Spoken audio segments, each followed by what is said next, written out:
You are now tuning in to Corner Conversations. Hey guys, welcome back to another video. This is strange, okay? Because the sun is setting. I did not intend to film today, nothing like I was just like about to edit this video, and then I realized that I hated it, so I'm about to refilm it right now. So bear with me. I'm fighting against time. The sun is literally setting right now, and I just left the cafe. So like my matcha is here and I'm just vibing, honestly. But while we're here, this is my matcha order. This is from Need Coffee, Need Cafe. It's like this is from Need Cafe. I think that's what it's called. Okay, ready? Live taste test. Even though I've already tasted it before.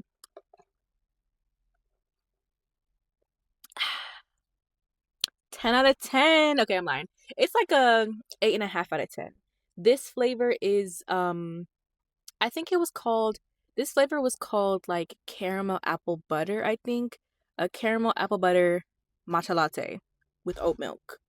And honestly, I like it, but this is like the type of drink that you sip on while you're like out on a walk, you know? Not just like a I'm sitting in a bakery type. I don't know how to explain that. Like, I wish I would have gotten a vanilla matcha latte while I was like eating and stuff. But like this is the type of drink I get at the beginning of the day to like a pick me up. But it tastes like the flavor is very good. I also just wish it had like a thick syrup or something like that, like caramel at the bottom or something. I like that in my matcha. But that's just me. That's just me for real. Hold on, my lips are tapped.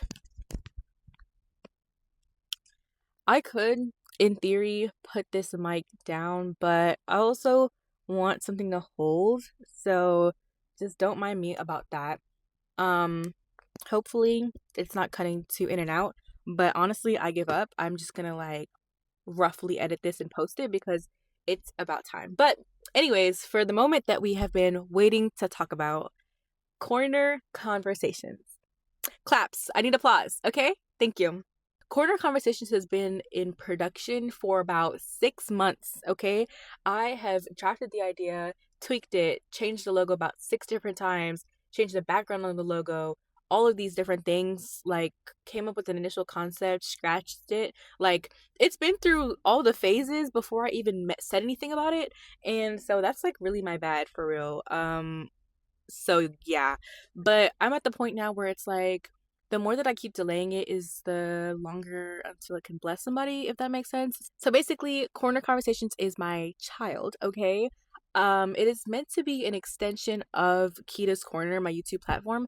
However, the vibe is not necessarily like podcasty, but like girl talky. You know what I mean?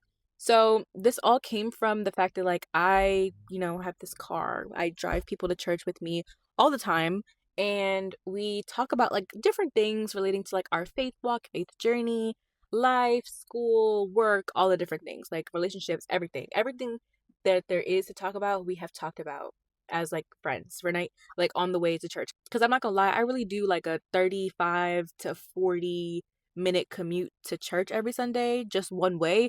So we talk about everything under the moon. And one thing that we have noticed since going to our church is that this new church, at least Union Church, that I've been going to since April, we've noticed that every time we talk about something or like say that we are having a struggle, the pastor, like whoever it is, like because it's not even just like Pastor Stephen Chandler, it's like whoever the pastor, like whoever is preaching that Sunday, will give us a word that is exactly what we talked about, and we'll joke and be like, wow, like God is in our kitchen, like he really is hearing our conversation, boom boom boom.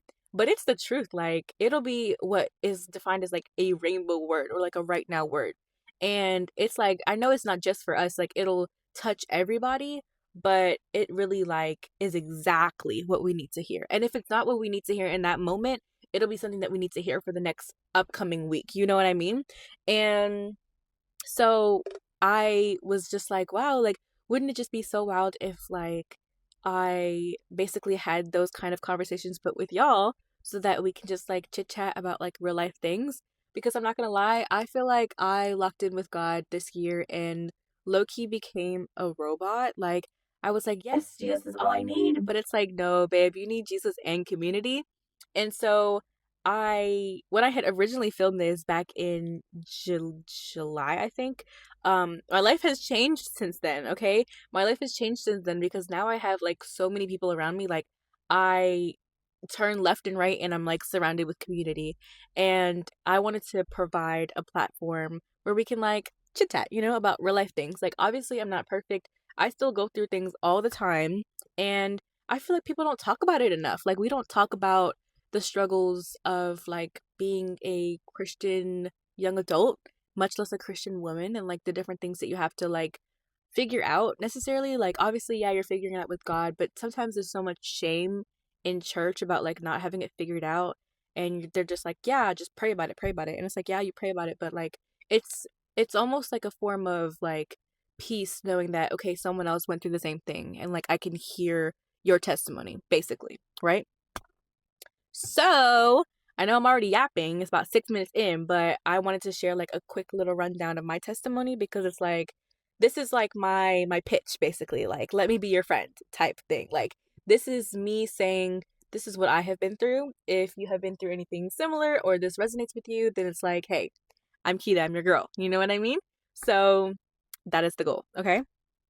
So essentially, I kind of grew up in church, I'm not gonna lie. This is gonna be all over the place because like my testimony is like truly like all over the place. And I grew up in church. At first it was Catholic church, and then I went to go live with my dad, and I started to go to like a Christian church when I was like 9 years old. And so I feel like at that point is when I locked in and was going to church consistently. And I always like knew about Jesus, but like I would say when I was young, I was in religion and not relationship. It was like you went to church on a Sunday because you had to. Like, it was Sunday school and then that was it. Like, it was more so like fun and games than, oh, I want to know about Jesus. You know what I mean? But at the same time, I've always like had that desire to know more.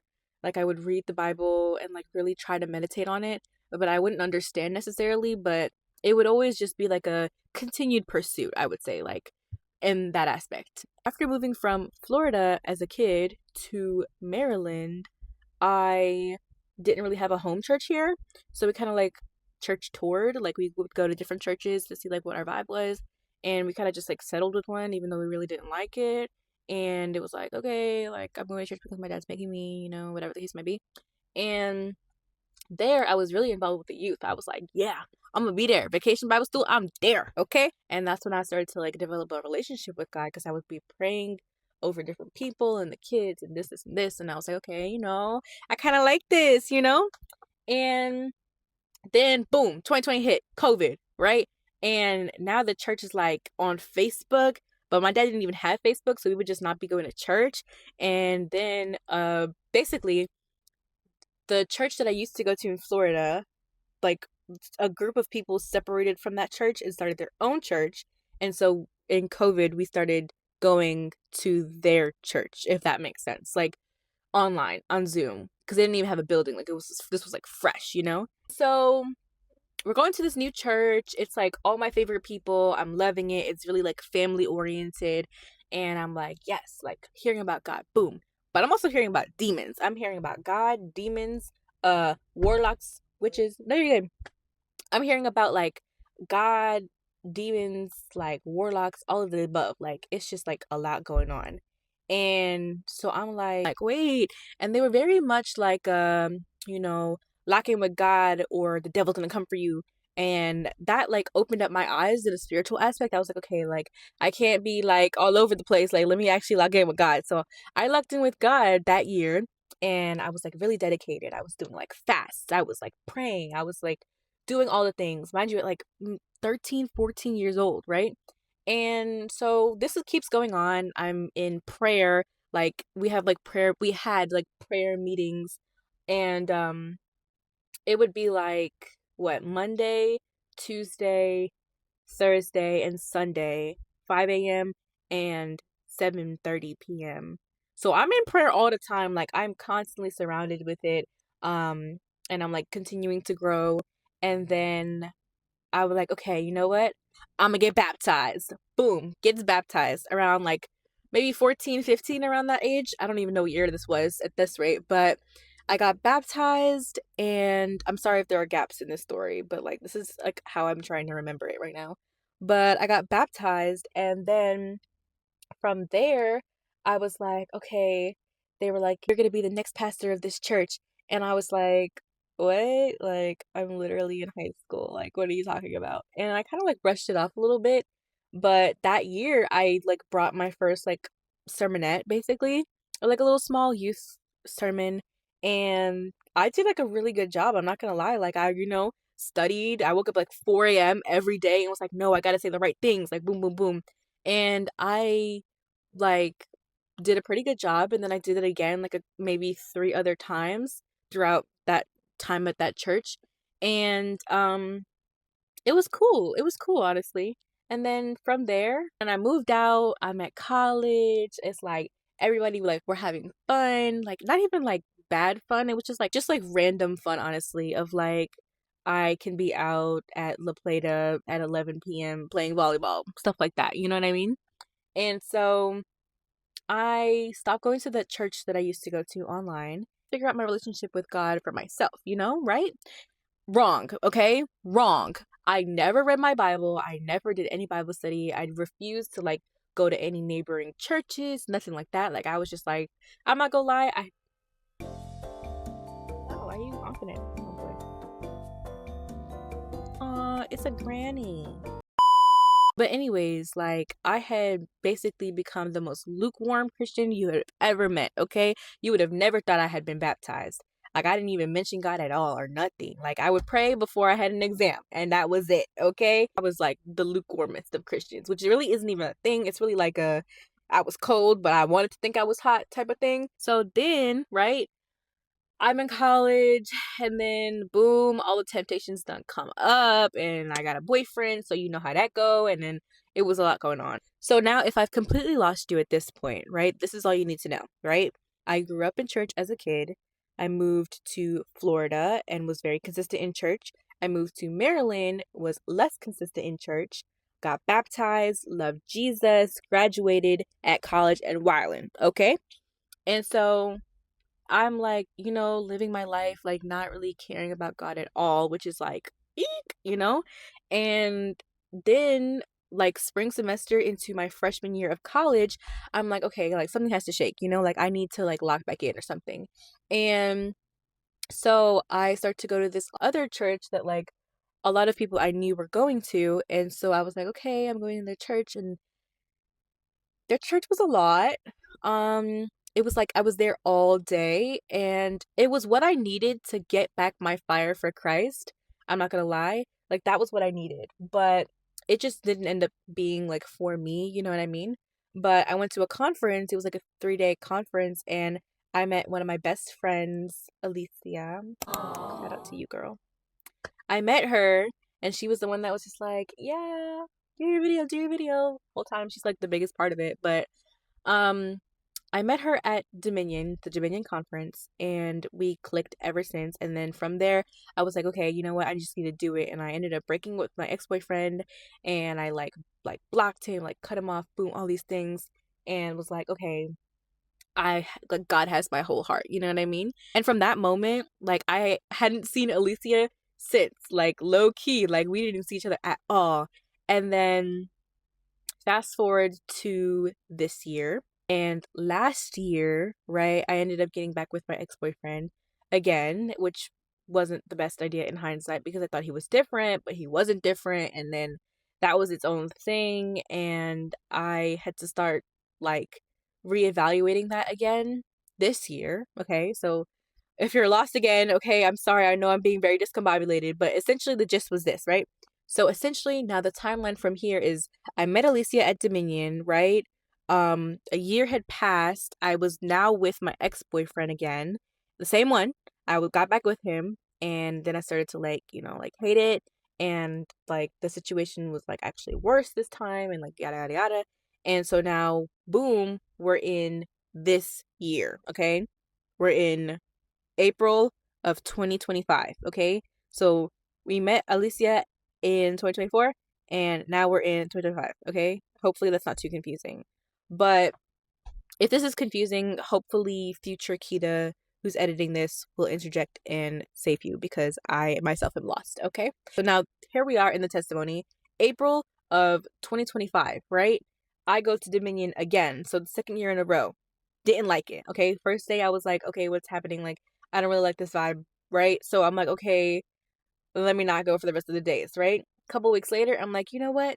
Let me go to Union Church, because I saw it on my TikTok and I was like, you know what? It seems really cool. I'm like, Alicia, hey, homegirl, I have a new car. Like, I can really take us to this new church if you want to go. She's like, yeah, I'm down. So I'm like, yeah, girl. And so we go. Boom. Insert picture. Union. And so we start to go to Union Church and we love it. We fall in love. So that's the first Sunday, right? The second Sunday there, we're like, it's Easter. We fall in love. Third Sunday there, we're getting baptized. Like the jump, like low key, the jump was jumping, okay? And then after we got baptized, boom, next week, growth track, okay? Like we was locked in, okay? We did growth track all the 4 Sundays and boom, now we're serving on the dream team, locked in. Like it happened very, very fast, but honestly, like it happened in such the most like adorable way ever. And the sun is setting, okay? So I'm trying to wrap this up. But basically, right, while all that has happened, right, this is the side quest story, okay? So this is the main track and we're here right now, okay? So for context, when I was 17, I was diagnosed with polycystic ovarian syndrome, PCOS. Basically, I didn't have normal cycles. It was like a whole thing. My hormones were out of whack. My testosterone was like high. Like it was a lot going on, okay? And at that rate, I was pre-diabetic, okay? So hearing that at 17, they're like, oh, having kids in the future is not impossible, but it's going to be hard and boom, boom, boom. And you're hearing all this at 17, you're like, what? So now like, okay. And after that, I kept it pushing. They tried to put me on some birth control pills. That didn't like them. It changed my mood too much. They put me on another kind. Stopped taking those. I just didn't like the idea of having to take pills every day. I don't know. That was just me. And then they're like, okay, no, you gotta take these pills or you're gonna get cancer. So I'm like, okay. And then I go last December, so 2024 December, right? So we're here now. And at this point I'm still with my ex-boyfriend for the second time, right? And I was like, okay, you know what? I just want some blood work. I want to know exactly what it is that's wrong. You know what I mean? And so I got some blood work done. I did an ultrasound. They officially diagnosed me with PCOS. Like at first it was like a initial diagnosis, like we're going to keep monitoring you and like try to make this better. But this was like okay, like there are cysts on your ovaries, like textbook definition plus the blood work, like you have this, Pookie. And I was like, oh. And this point they were like, no, you really need to lock in with these pills, you're gonna get cancer, and boom, boom, boom. And I'm hearing this, but I'm like, I don't know. And so I'm being stubborn and I'm like, okay, I'm taking these birth control pills, but I'm like low key like a little confused and my period was like gone at this point. And so I'm like, okay, whatever, I'm just gonna take the pills and like deal with it or whatever. And so I'm taking the birth control pills. Fast forward, like stuff happens in January, but we moved past that. I'm not gonna talk about that now.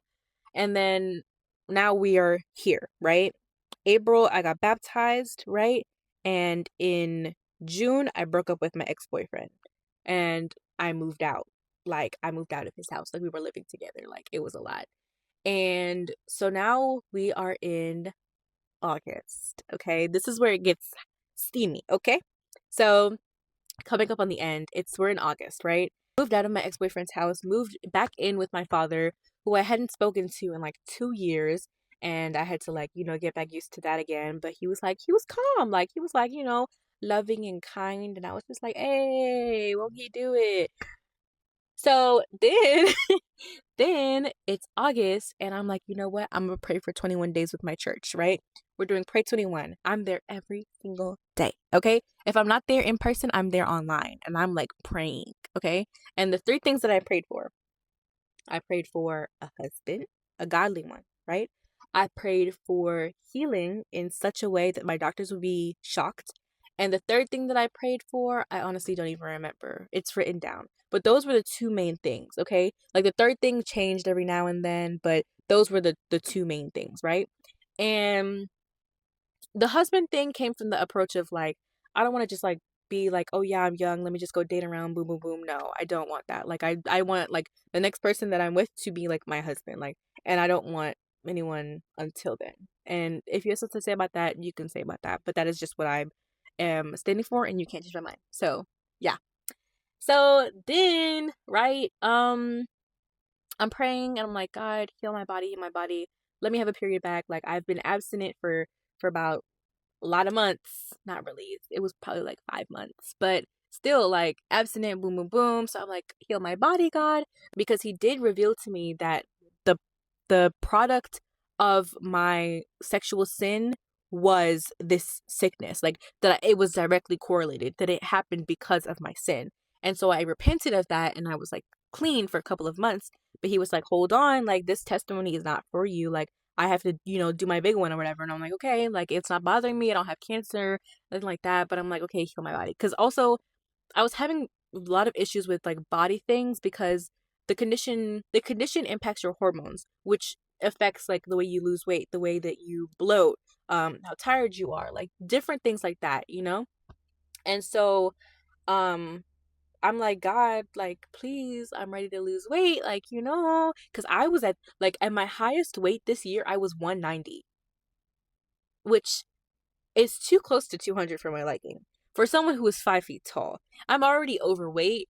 I was already overweight. Like, I coasted at 180, but I just, like, my personal thing for myself was that I don't want to be 200 pounds. And I'm not saying there's anything wrong with being 200 pounds, but I was just like, that was my thing. Like, that's where I drew the line. You know what I mean? And so I was just like, I need like some help, and I would try to work out and boom, boom, boom. But it's like, it's actually very hard to do that when it's a hormonal balance, because it'll be like, you can work out all you want, but you eat and then you bloat like this, like you blow up. Like even now, like I had lost weight, but it's still like before I was like very chubby. Like my face is slimmed out a little bit, but that's part of the testimony, okay? So boom, praying every day. God, heal my body, make a doctor's appointment, right? It gets canceled. So I'm like, okay, I'm fasting and I have this like rescheduled appointment for that Friday. It was supposed to be the Monday, but now it's the Friday. So I'm fasting and praying. I'm like, God, heal my body, heal my body, heal my body, right? Taking communion, let the blood cleanse me, all these things, boom, right? I'm like, God, please don't put me to shame, right? Okay, editing Keta here because I left out a very important part. So, like the second week in August, I went to Catalyst at the arena and Tasha Cobbs was there and she was singing Break Every Chain. And I was like, God, break this chain. And like, I really like tried like to pray and free myself from it. And I was like, oh, I don't even know if that's going to work. Boom. Next day, got my period back for the first time in like 7 months. And so the ball was already rolling. So this doctor's appointment was like okay, let me see what else I need to bind up and like pray against in my body. So yeah. Boom. I'm at the doctor. She's just like, oh, well, you having your period back is a good sign. This, and this. But it doesn't really work like that. You can't get healed from it. And she's like, yeah, like that's just not how it works. And I was like, oh, can you redo my blood work? And she was like, yeah, I can, but it's probably not going to change. If anything, it might change by 1 or 2 points and da da da. But let me tell you about something about my Jesus, okay? My Jesus will prove the doctors wrong, okay? And so the 21st day, so I got my blood work done on Friday, right? The next day is a Saturday. I don't know about you, but I've never heard of getting blood test results back on a Saturday, okay? And that blew me. But as soon as I walked into prayer, the 21st day of prayer, the last day, I walked in, sat down, email popped up, said now. Like it was like it just sent, you know what I mean? And it's early in the morning. It's early in the morning. And so I'm like, okay, at this rate, it's like 9. It's 9. But that's still early. And so I'm like not even expecting this until next week. But I look at it and I'm like, I'm nervous. I prayed a prayer. I was like, God, whatever the case might be, give me peace. Boom, boom, boom. I open it up. I'm like clicking it. I'm like, what's wrong with it? Like, I'm like, show me out of range results. And nothing is popping up. I'm like, is you cool? Like, is the app broken? Like, I'm trying to figure it out. And then I go to like all my test results and everything's like normal, in range, normal, good, boom, boom, boom. And I'm like, praise God, okay? Because Jehovah Rapha is my healer. And like, I could do nothing but just be so grateful because I was just like, wow, like, they didn't even think this was possible. And I was like, wow, like God, you healed me. And ever since, my periods have been normal, my hormones are in check. Now I am like 25 pounds down from what I was in June. And honestly, like it's not about the weight, but it is a good feeling to know that like the work that I put into like taking care of my body is working, you know what I mean? And yeah, I'm a little slimmer in the face a little bit, the double chin receding, like, And the biggest thing for me is that I am swimming in my jeans. Like, I was struggling this year to just find jeans that would even fit my waist because my stomach would be so bloated. But now it's to the point where I got to put on a belt. I cut my belt. Matter of fact, I cut my belt twice because that's how big it was. I was like, I can't even fit in my belt anymore. I had to poke holes and make new loops. Okay. And I'm like, thank you, Jesus. Like, yes, the weight is like a side effect, like factor, but it's a good feeling to feel confident in your clothes. And so to wrap this up, because you can see it's dark now, to wrap this up, it really comes down to a matter of like, God is faithful. And like, when you go through sickness, especially, like, there's so much more to my testimony, but this is just like the main thing that I wanted to share on my channel because this is something that like a lot of women struggle with. But the main thing for me is that a lot of the times we go through things because it builds up our faith, and our testimony is not about us, it's about other people. Because I know that there's somebody on here that needed to hear that. Somebody that will see this video in the future and be like, oh, I'm struggling with the same thing. And I have so much hope now because God delivered you from it, so He can do that for me. Because honestly, like fertility is one of them things that's just like, because they were like really insistent. They're like, no, you're gonna have a hard time like having children, boom, boom, boom. And especially not ovulating regularly and having regular periods, I was concerned. I'm like, I'm too young to be infertile. Like, I'm not even 20 yet. Like, I'm 19. And I'm like, this is too much. And so, honestly, if this is you, sister, like, hold on to the faith, okay? Because Jehovah Rapha will heal you. And if it comes down to it, it really is also like a spiritual stronghold. So, fast and pray on it, honestly. Fast, pray, and break that off of you because God wants to give you deliverance. He wants to give you healing. And if it's sexual sin that you are in, like really like you have to give it up because your body is a temple, and to continually defile your temple and pray for healing is like a contradiction. It's like God is washing you clean, like He's cleaning off that impurity, and you're going back and dirtying it tomorrow. You know what I mean? So it's like I had to come to that realization, and it's the truth. Like we can't dabble in sin and expect like God to give us results instantly. So, but anyways, I have to go. It is late and I need to get home. But thank you for watching this video. I hope you enjoyed it. I hope this was a blessing to you. That is my testimony. Corner conversations is definitely going to be a thing, okay? I'm not going to lie, it might have to be a card thing for now until I get my setup how I want it to be, but hopefully I didn't like bore you to sleep or anything like that. I hope this video truly was a blessing to you. And if we haven't gotten the opportunity to meet, my name is Keta. I am 19 years old. I go to Towson University right now. I'm in Maryland and I love Jesus. And if you like those things too, follow me on Instagram and we could be friends, okay? Um, yeah. I hope you guys have a blessed morning, evening, or night wherever you are in the world. That's such an Aaliyah Simone thing to say, but I'm stealing it now. So, yeah, I love you guys. Bye.